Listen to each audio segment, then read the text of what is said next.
तो फ्रेंड्स हम लोगों ने ग्रुप थ्योरी का चैप्टर स्टार्ट कर दिया है। हम लोगों ने फर्स्ट वीडियो में ग्रुप के बारे में और उसके टाइप्स के बारे में एब्लियन ग्रुप और नॉन एब्लियन ग्रुप को डिटेल में स्टडी कर लिया है। आज के क्लास में हम लोग उसके आगे का चैप्टर देखने वाले हैं, आगे के उसके पार्ट है उसको देखने वाले हैं। आप लोग ध्यान से देखना और अपने नोट्स बनाते रहना। तो आज के पॉइंट में हम लोग देखने वाले हैं सब ग्रुप। सब ग्रुप क्या होता है फ्रेंड्स, इसको जानेंगे और इसके आगे को डिटेल में पढ़ेंगे। तो सब ग्रुप क्या होता है, ग्रुप के अंदर पाए जाने वाले ग्रुप को ही हम लोग सब ग्रुप कहते हैं।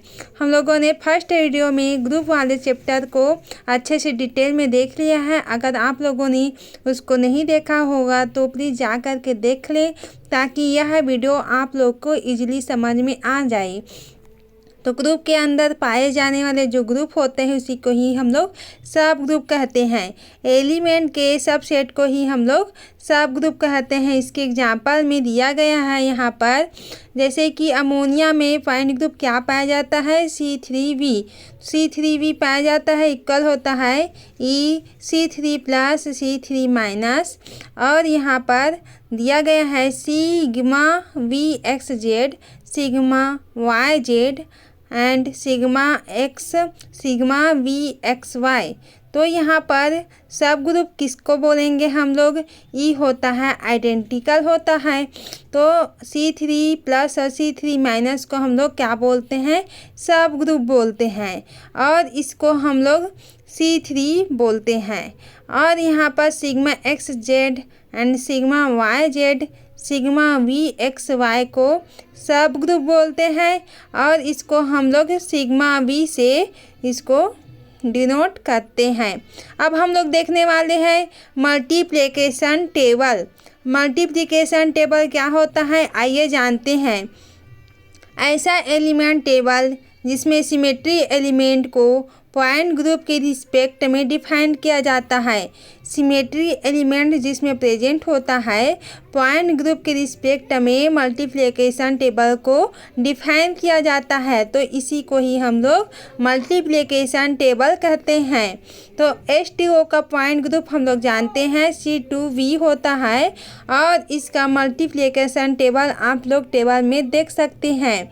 C2V C2 sigma XZ sigma YZ, और यहाँ पर दिया है C2V जो ऊपर लिखा हुआ है उसी को ही हम लोग नीचे भी यहाँ पर लिखेंगे C2V C2 sigma XZ sigma YZ। इस तरह से हम लोग इसको क्या करते हैं, इसको डिफाइन करते हैं। ये इसका मल्टीप्लिकेशन टेबल होता है। मल्टीप्लिकेशन टेबल कैसे होता है इसको देखते हैं हम लोग। मल्टीप्लिकेशन टेबल में कुछ इस तरह से प्रेजेंट होता है। आप लोग देख सकते हैं कि यहाँ पर क्या होता है, C2V यहाँ पर दिया गया है, तो यहाँ पर जैसा लिखा गया है इसको ही हम लोग नीचे में भी उसी तरह से लिख देते हैं। और यहाँ पर अब हम लोग E को देखने वाले हैं, तो E का यहाँ पर लिखेंगे E C2V C2 और सिग्मा XZ लिख देंगे, और इसी का ही जो पोर्शन है उसको इधर से ही हम लोग सेम लिख देते हैं। ठीक उसी प्रकार इसको भी हम लोग इस तरह से लिख देते हैं। आई होप आप लोगों को इतना क्लियरली समझ में आ गया होगा। इस तरह से ये दिया गया है। तो E इंटू E क्या होता है, E ही होता है, इसमें आइडेंटिकल कुछ भी चेंजेस यहाँ पर नहीं आता है। अगर C2 इंटू C2 करेंगे तो यहाँ पर E आएगा। Sigma XZ into sigma XZ करेंगे तो इक्वल क्या आएगा, E आएगा। उसी प्रकार sigma YZ into sigma YZ करेंगे तो यहाँ पर भी E आएगा। इस तरह से इस प्रकार हम लोग इंटू करके इस टेबल को हम लोग डिफाइन करते हैं। इसको आप लोग अपने नोट्स में क्लियरली लिख लेना, ताकि आप लोग इजीली समझ में आ सके। अब हम लोग देखते हैं examples of point group. Point group को हम लोग डिटेल में देखने वाले हैं। पॉइंट ग्रुप, सभी पॉइंट ग्रुप को एक सिंबल द्वारा रिप्रेजेंट किया जाता है, जिसे क्या बोलते हैं हम लोग, शॉन फाइल्स सिंबल्स कहते हैं। और इसमें टोटल क्या होता है 32 पॉइंट ग्रुप पाए जाते हैं। और जैसे कि हम लोग वाटर को जानते हैं, वाटर का पॉइंट ग्रुप आप लोग देख चुके होंगे, मल्टीप्लिकेशन देख लिया था हम लोगों ने। और इसका C2V पॉइंट ग्रुप होता है। जैसे कि वाटर यहाँ पर दिया गया है तो इसको हम लोग रोटेट करते हैं यहाँ पर, तब जाके इस प्रकार से स्ट्रक्चर हम लोग को प्राप्त हो जाता है। वाटर में C2+2 sigma V equal to क्या आता है C2V। ये कैसे आता है, यहाँ पर 2 सिग्मा V को हम लोग क्या बोलते हैं sigma XZ and sigma YZ लेते हैं। तो इस प्रकार से हम लोग का पॉइंट ग्रुप C2V आता है। यहाँ पर आप लोग इसका स्ट्रक्चर देख सकते हैं वाटर का। अब हम लोग देखेंगे C3V point group. C3V point group किस में पाया जाता है, अमोनिया में। अमोनिया में कैसे पाया जाता है, अब हम लोग इसको डिटेल में देखेंगे। आई होप आप लोग को क्लियरली दिख रहा होगा। अब हम लोग इसको जानते हैं कि इसको कैसे लेते हैं। जैसे कि यहाँ पर क्या है, अमोनिया दिया गया है, C3 यहाँ का पॉइंट ग्रुप आता है यहाँ पर। और यहाँ पर C3+3 sigma V plus E यहाँ पर दिया गया है। तो इसको क्या करते हैं 360/3 लेते हैं। तो यहाँ पर क्या करते हैं, इसको आपस में इसको डिवाइड करते हैं। तो क्या आता है हम लोग का C3 = 360 यहाँ पर है और 120 इसको हम लोग आपस में डिवाइड किए हैं। तो 120 डिग्री इसका रोटेशन हम लोग को प्राप्त होता है। यहाँ पर आप लोग देख सकते हैं कि नाइट्रोजन में लोन पेयर ऑफ इलेक्ट्रॉन पाया जाता है। तो इसमें रोटेट यहाँ पर होता है, रोटेशन होता है। इस प्रकार से इसका पॉइंट ग्रुप आता है। तो अब हम लोग देखने वाले हैं C2H point group. C2H point group किस में पाया जाता है, H2O2 में पाया जाता है। C2+ sigma H plus E plus I। यहाँ पर आप लोग देख सकते हैं C2H पॉइंट ग्रुप का हम लोग क्या करवाते हैं। फर्स्ट यहाँ पर जो सेंटर होता है वो क्या होता है, वो I से रिप्रेजेंट करते हैं। और इसमें क्या होता है, जो यहाँ पर I मीन्स क्या होता है, इट मीन्स क्या होता है कि अगर हम लोग सेम साइड में जाएं तो सेम जो मॉलिक्यूल जो होगा, जैसे कि इधर हाइड्रोजन प्रेजेंट है तो यहाँ पर भी हम लोग को हाइड्रोजन प्रेजेंट होगा। तो इस तरह से I को हम लोग इससे डिनोट करते हैं। तो यहाँ पर क्या होता है, ये आपस में रोटेट होता है 180 में। अगर रोटेट होता है तो हम लोग को सिग्मा H यहाँ पर प्राप्त हो जाता है। और यहाँ पर इसको जैसे कि वर्टिकल होता है, वर्टिकल को हम लोग सीधी रेखा से डिनोट करते हैं, जबकि सिग्मा H को हॉरिजॉन्टल रेखा जैसे कि यहाँ पर लिखा हुआ है आप लोग को क्लियरली शो हो रहा होगा। और सिग्मा D को हम लोग % और इस तरह से लाइन से हम लोग डिनोट करते हैं। अब हम लोग देखने वाले हैं सिग्मा अनंत V पाई पॉइंट ग्रुप। तो इसके एग्जाम्पल क्या होता है, HCl, HBr और CO इसका पॉइंट ग्रुप होता है। तो इस प्रकार से HCl का किस प्रकार होता है, फर्स्ट हम लेंगे C अनंत प्लस अनंत सिग्मा V। तो हम लोग यहाँ पर HCl क्या होता है, यहाँ पर रोटेट होता है यहाँ पर। तो C अनंत प्लस अनंत सिग्मा V। इस तरह से इसका हम लोग क्या निकालते हैं, C अनंत V का पॉइंट ग्रुप निकालते हैं। इस और सिग्मा D अनंत H का पॉइंट ग्रुप का हम लोग का एग्जाम्पल क्या होता है, कार्बन डाइऑक्साइड, यानी it means CO2, it means C में डबल बॉन्ड O ऐड होगा और C में डबल बॉन्ड O ऐड होगा। तो ये क्या होता है, C अनंत यहाँ पर दिया गया हुआ है। अब हम लोग देखेंगे C3V पॉइंट ग्रुप के लिए मल्टीप्लिकेशन टेबल। आप लोग देख चुके हैं अमोनिया का। अमोनिया में क्या होता है, यहाँ पर E होता है +C3+3 सिग्मा V। तो यहाँ पर ई होता है वो तो आइडेंटिकल होता है, और C3 को हम लोग C3 प्लस और C3 माइनस लिख सकते हैं।